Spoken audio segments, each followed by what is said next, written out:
How to use split screen mode on your Samsung M32. First of all, open the apps you want to use in split screen mode.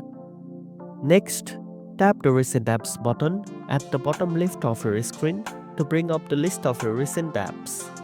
This button looks like three vertical lines. Now, find the first app you want to use and tap the app icon at the top of its preview. A menu will appear with several options.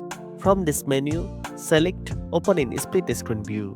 This will pin the app to the top half of your screen. After that, your installed apps will appear on the bottom half. Select the second app you want to open and it will fill the lower half of the screen. You can adjust the size of each app by dragging the divider line between the two windows up or down to make one app larger than the other. If you want to exit split screen mode, simply drag the divider line all the way to the top or bottom of the screen, and the phone will return to the normal single app view. Using split screen mode is great for multitasking, like watching a video while chatting or browsing the internet while taking notes. And that's it. Now you know how to use split screen mode on the Samsung M32.